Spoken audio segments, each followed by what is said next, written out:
물질은 언제 생겼을까요? 아마 우주가 생성된 초기, 빅뱅 그때 물질이 만들어졌겠죠? 우주 생성 초기의 물질 생성에 대해서 알아봅시다. 물질이 어떻게 만들어졌는가를 알기 위해서는 물질의 근본적인 알갱이부터 알아봐야 됩니다. 어떤 물질을 잘게 쪼개면 더 이상 쪼갤 수 없는 그런 알갱이에 도달합니다. 그것을 원자라 합니다.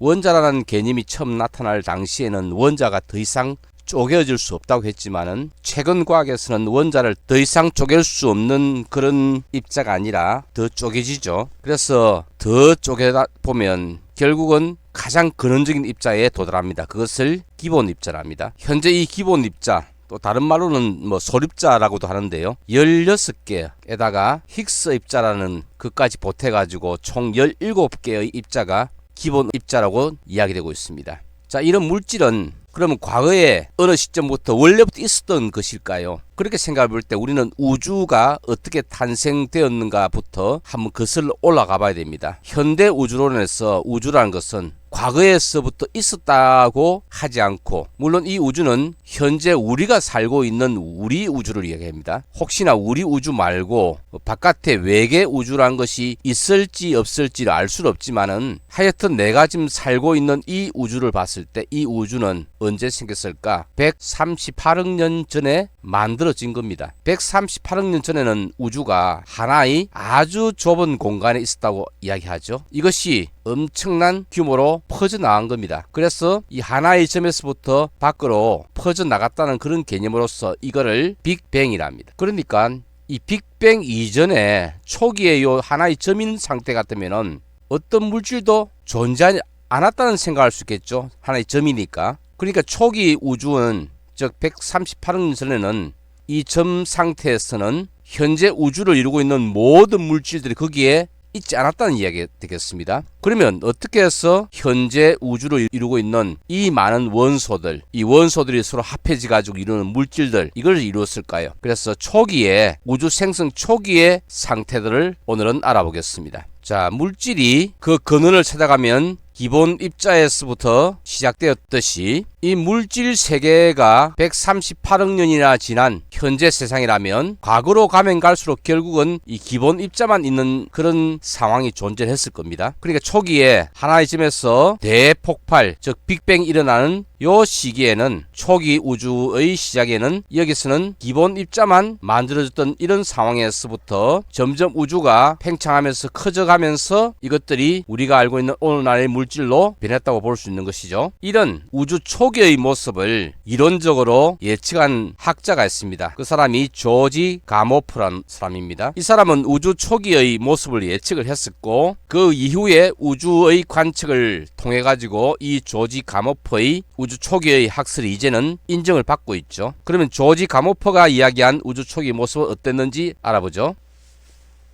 초기 우주 시작 단계에는 매우 뜨겁고 매우 고밀도였습니다. 고온, 고밀도의 우주가 세월이 지난 사이에 온도는 낮아지고 밀도는 저밀도가 된 거죠. 이 고온, 고밀도 상태, 이 고온이란 것은 우리가 상상할 수 없는 정도로 높은 온도입니다. 그러니까 이 상태에서는 어떤 물질의 원자가 있다 하더라도 원자도 다 파괴되어 버립니다. 자, 원자가 파괴되어 버리면 결국은 뭐가 나옵니까? 기본 입자들이 나오겠죠. 기본 입자들로 구성되어 있는 이런 상태의 그런 상태를 우리는 플라즈마라고 합니다. 이 플라즈마 상태로 물질이 존재하지 원자는 그 당시에 어떤 알갱이라고 특정한 상태를 이루지 않았습니다. 자, 이런 기본 입자가 앞서 이야기했듯이 16개 더하기 힉스 입자가 있다 했는데 이거를 다 여기서 이야기하기로는 너무 복잡한 이야기니까 그 기본 입자 중에서 한 3가지 정도만 이야기해보죠. 먼저 쿼크라는 게 있습니다. 쿼크에도 8가지가 있지만은 그 중에서 꼭 알아둬야 될 쿼크가 업 쿼크, U로 표시합니다. 그 다음에 다운 쿼크, 위 쿼크고 아래 쿼크죠. 그 다음에 두 번째는 렙톤이라는 입자 중에서 전자라는 입자가 있습니다. 전자는 전하를 띤 알갱이고, 쿼크는 오늘 처음 이야기했죠. 자, 이렇게 쿼크나 렙톤 같은 것이 고온 상태에서 있다가 온도가 좀 떨어지면은 쿼크 중에서 업 쿼크, 다운 쿼크가 서로 모입니다. 업 쿼크는 전하가 플러스 3분의 2, 다운 쿼크는 전하가 마이너스 3분의 1입니다. 그 다음에 전자는 전하가 마이너스 1이죠. 업 쿼크 한 개에다가 다운 쿼크가 두 개가 모이는 그런 입자를 한번 알아봅시다. 그러면 전하가 U가 3분의 2고 다운이 마이너스 3분의 1이 두 개니까 마이너스 3분의 2죠. 그럼 3분의 2가 플러스고 3분의 2가 마이너스니까 합하면은 0이 되죠. 자, 이렇게 전하가 없는 상태인 이런 입자가 되는데 이 입자를 중성자라 합니다. 다음으로 업 커크가 두 개에다가 다운 커크가 한 개가 모인다면 어찌 됩니까? 3분의 2가 두 개니까 3분의 4죠. 다운이 마이너스 3분의 1이니까 마이너스 3분의 1 더하기 3분의 4니까 뭐가 나옵니까?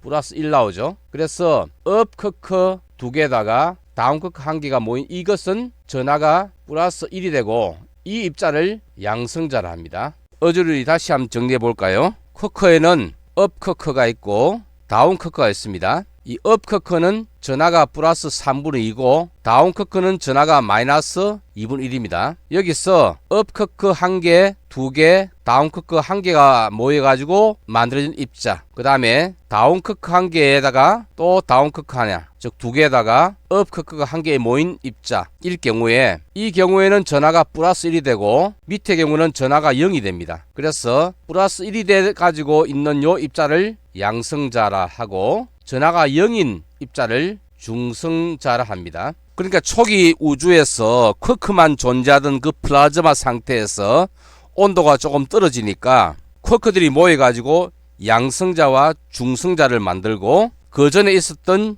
전자 이런 것들로 이제 존재하는 그런 상황이 됩니다. 여기서 양성자는 수소 원자 핵과 같습니다.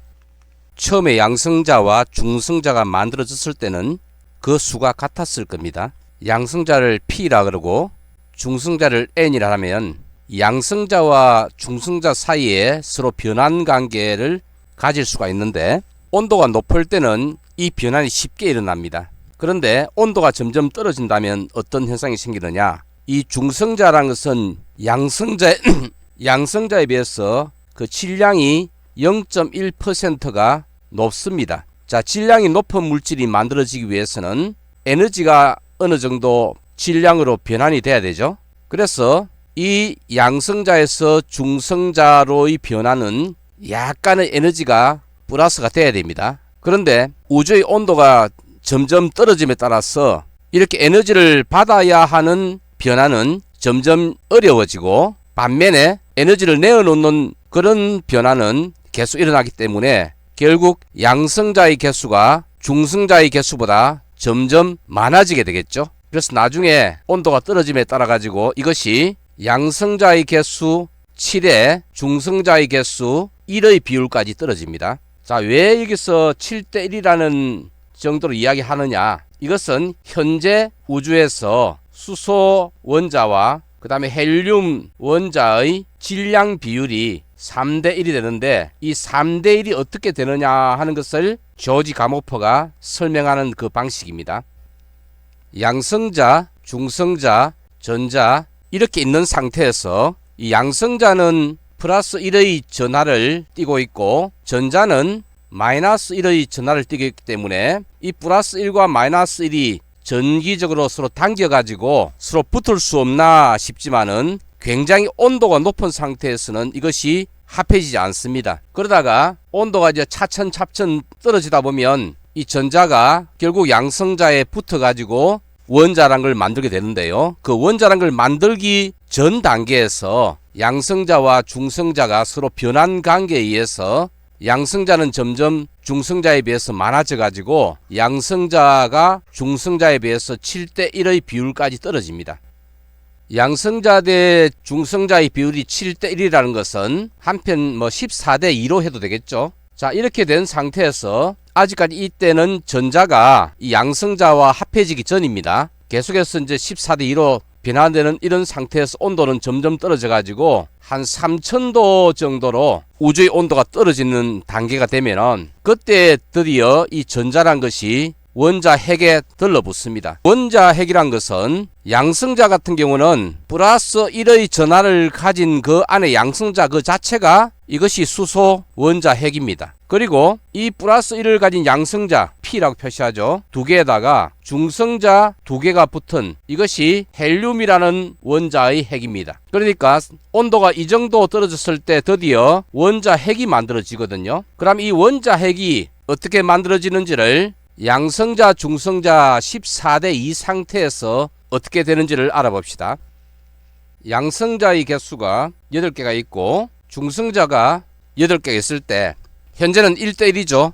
이 상태에서 온도가 점점 떨어지면서 중성자는 양성자로 되지 않고 양성자는 중성자로 되는 그런 변화에 의해서 자 이렇게 되겠죠. 자 이렇게 되면 이제 중성자하고 양성자의 비가 P 대 N은 14대 2, 즉 7대 1이 됩니다. 자 이렇게 7대 1이 되면 여기서 이렇게 양성자 두 개와 중성자 두 개 있는 이것은 헬륨의 원자 핵이 되고 나머지 양성자 이거는 다 모두 수소의 원자 핵입니다. 그래서 수소 원자 핵 대 헬륨 원자 핵의 개수 비율은 모두 12개 대 1개죠. 그리고 그것의 질량의 비를 보면 질량은 양성자의 질량이나 중성자의 질량은 거의 같습니다. 중성자가 겨우 0.1% 조금 많다 그랬죠. 뭐 같은 거나 마찬가지입니다. 그죠? 그래서 질량은 12개 대 4개의 비율이죠. 그래서 질량비가 3대 1이 되고 이 3대 1이 초기 우주 온도가 3000K 이하로 떨어졌을 때 그 당시의 우주의 물질의 비가 되겠습니다. 그리고 이 비는 오늘날에도 우주의 성분비와 같습니다.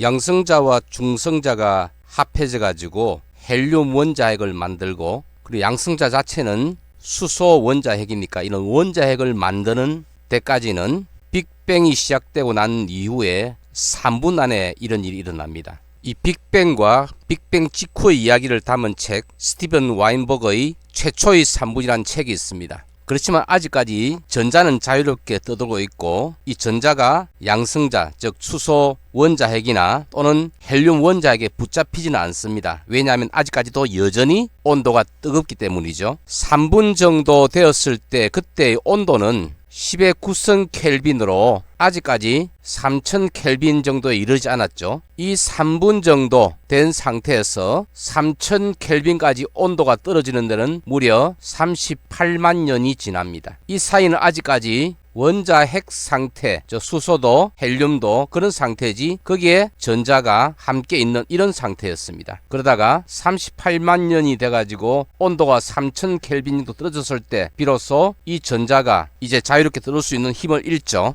그래서 원자핵의 양전하에 끌려가지고 붙잡힙니다. 수소 원자핵은 플러스 양성자 1개니까 전자 1개가 붙잡히고 헬륨은 양성자 2개에 중성자가 2개 있는 이것이 헬륨 원자핵이기 때문에 여기에 전자 2개가 붙잡혀 가지고 비로소 수소 원자와 헬륨 원자가 만들어집니다. 이런 초기 우주 상태에서 수소 원자와 헬륨 원자의 질량비는 3대 1로서 오늘날 이와 같이 관측이 됩니다. 초기에는 수소와 헬륨 원자만 만들어졌겠지만 그것은 빅뱅 이후 38만 년까지의 이야기이고 우주는 더 오랜 시간을 겪죠. 무려 138억 년이라는 세월을 겪는 사이에 이 수소와 헬륨도 또 다른 원자로 바뀝니다. 그런 바뀌는 이야기는 다음에 안내해 드리겠습니다.